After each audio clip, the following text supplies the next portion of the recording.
So I'm behind. Been in a bit of a slump for both reading and making content-wise. And there's a lot of wrap-ups that I haven't done. In fact, not only have I not done wrap-ups for the last couple months where I've been in a reading slump, I didn't do wrap-ups before that, and I kept being like, oh, I'll just do a double wrap-up. And now I have to do 4 months, which is way less books than 4 months would normally be, but it's still a pretty big stack of books over here. So we're instead of doing the Alan approach of just doing a bunch of videos late, we're just gonna do one slump wrap-up. And it's more content creating something. There was a both. At first I was reading at a normal pace, then I read slower, and then I also started making less content. Anyways, so we are coming off the last wrap-up was the October wrap-up, where everything was 5 stars. Now prepare for not everything to be 5 stars. Let's go.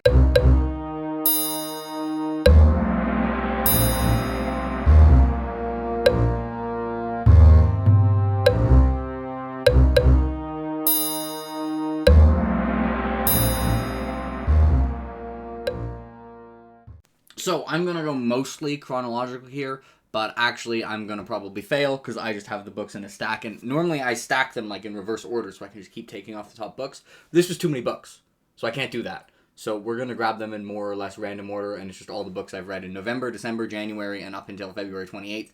And we're going to start with, I reread Shadows of Self and The Bands of Mourning, and I ended up liking them a little bit more, but basically the same amount. Which going into this, was like, I wonder if I'll like these way more or way less or about the same amount. I like them about the same amount. I thought they were extremely entertaining. I think the side cast gets a lot better than an Alloy of Law. They're paced extremely well. I think the final bit of Shadows of Self is fantastic, but as an entire book, actually, I think Shadows of Self overall is a better constructed narrative, but Bands of Mourning has Steris going off, so it wins. And then I also read The Lost Metal, which, annoyingly, I was like, I want to order the matching one, and then it's not matching! And yeah, I really enjoyed The Lost Metal as well. I really liked the Sanderlanche. I enjoyed the Cosmere connections. I'm also slightly confused by people being like, you need to read all the other stuff. I mean, yeah, there were things you're not going to get if you haven't read the entire Cosmere, but also, that's most fantasy books? Which fantasy book can you read for the first time and get everything that's going on? If you don't care about the Cosmere stuff, just ignore it. It's not... Anyway, whatever. That's a story for another time. I wonder if there is a couple characters in here that maybe people assume are people they're supposed to know, but are actually new characters. I don't know. Whatever. I like Shadows of Self and Bands of Mourning more. This, for me, falls... I like it more than Alloy of Law, but less than the middle 2 books. So it's kind of a weird quartet where I think the first and the last are slightly the weakest. Although I don't know how I feel about The Lost Metal. It's got some stuff there's one of the character arcs I found slightly not as satisfying as the other books. And then the other main one I thought was by far at its best relative to the other books. I don't know. Take that what you will. Sanderlanche was phenomenal. And I really liked the ending and how it wrapped up. Anyway, we also finished Chaos Walking Trilogy with Monsters of Men by Patrick Ness. These were all 4 stars. This was also a strong 4 stars. One reason I think I ended up not doing a wrap-up for November is I was like, wait, all of these got the same score. They're all strong 4 stars. Anyway, this is a strong 4 star. This I like clearly more than book 2 and clearly less than book 1.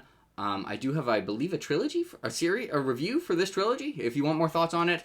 Hard to talk about a bit because it's both the final book of a trilogy and saying its premise really spoils a lot about the rest of the trilogy, but it's got some really, really interesting conflicts and some slightly frustrating dynamics, and wrapped up really well. Okay, moving on. That is not a book I've read. That is...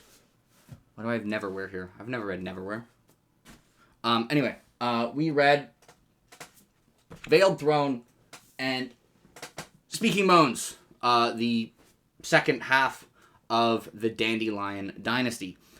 Veiled Throne, it's kind of all this just kind of ends a little bit. I actually didn't mind the ending, where it ended. Some people hi Kyle, were like, it should have ended in this different spot. I thought, it was pretty good. Anyway, maybe it's because I didn't have to wait, but Speaking Modes is one of my favorite books of all time. It is absolutely exemplary. It was featured on my top 10 book list of 2022 because it absolutely rules in every conceivable way. It has, some of my absolute favorite character stuff. Moments, chapters, world building. It is a banger from cover to cover, in my opinion.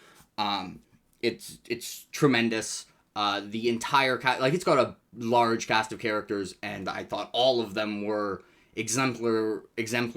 The way it explores some themes, of like, yeah, I don't go read it. I have a review for the Dandelion series where I have more planned out, and I was hopefully more articulate.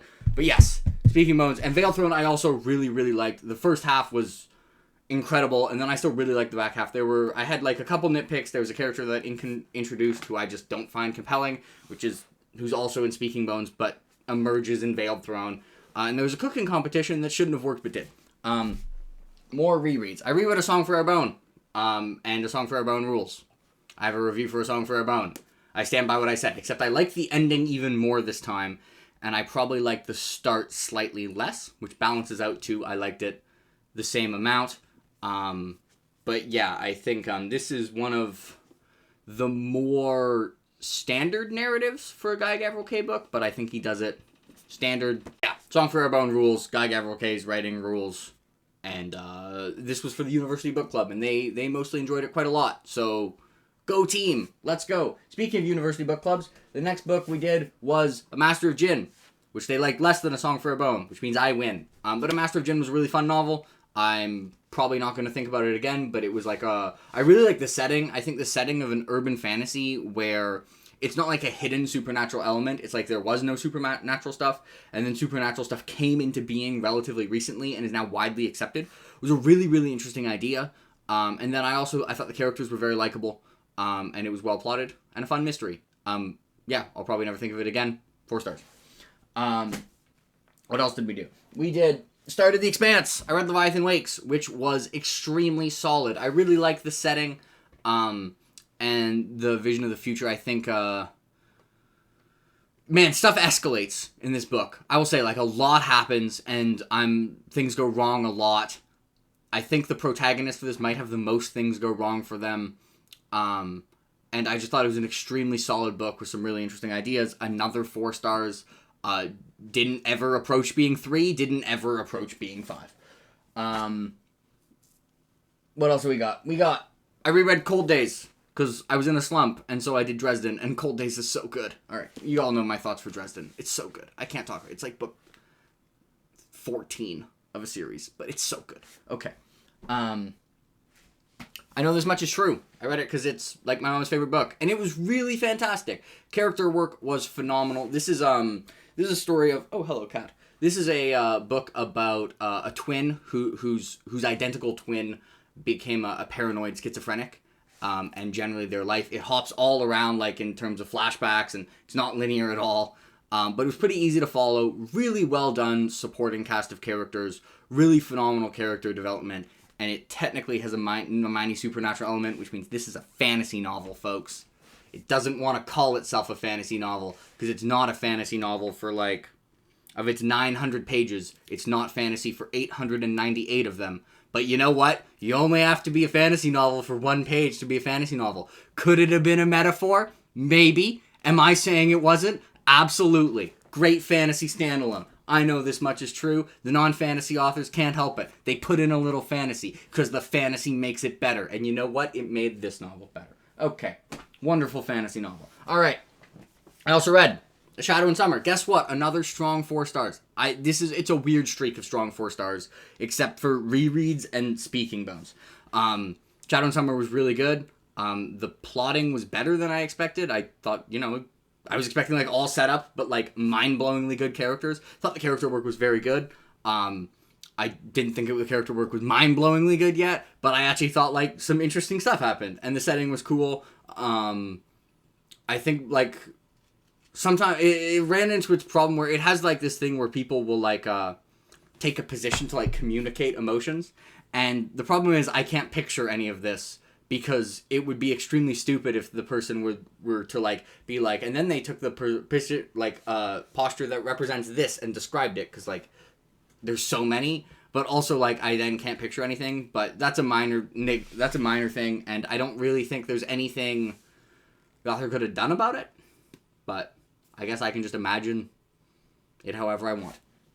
And last but not least, I think, did I miss any? I don't think so, is Tress of the Emerald Sea, which I read this gorgeous, gorgeous edition, with some phenomenal illustrations, and I really enjoyed Tress of the Emerald Sea. Guess what? Another strong 4-star. Of the Brandon books, I liked this more than the Lost Metal of the new Brandon books. Very different Brandon book, much stronger authorial voice. Brandon famously likes to keep his voice like pretty separate and have a neutral voice, so it's like not something that gets noticed. And here's the opposite, because this is the framing device is a story is being told by like a famous Cosmere character, like a well-known Cosmere character who has a much stronger voice than Brandon. So it definitely has much more of an element of that, and I really enjoyed the writing voice for this. Some people who are annoyed find this character don't enjoy this character as much as I do, might not, but I don't care, because I did, so I don't know what to tell you. And I also really enjoyed the Cosmere aspects of this book. It was absolutely, they are not necessary, but they definitely add to it. And as I would say to Alan, the implications, Alan, there's definitely like some things in there that if you're paying attention to other novels will make you like, raise an eyebrow and be like, okay. I also like that there's a lot of pretty flawed characters I've been reading about here. Tress is the protagonist, is pretty like uncontroversially heroic, and noble. And I just think Brandon does noble characters and heroic characters very well, and I really enjoyed reading about them. And there was just some really clever writing and generally some good stuff here, Brandon. So yeah, I enjoyed Tress quite a lot. And for some reason, this book, I was expecting it to be like paced very like lackadaisically. It's actually paced and plotted really well. And Brandon absolutely bamboozled me again. I thought I'd gotten better at spotting his tricks. I'm pretty good in Rhythm of War, but no, he got me.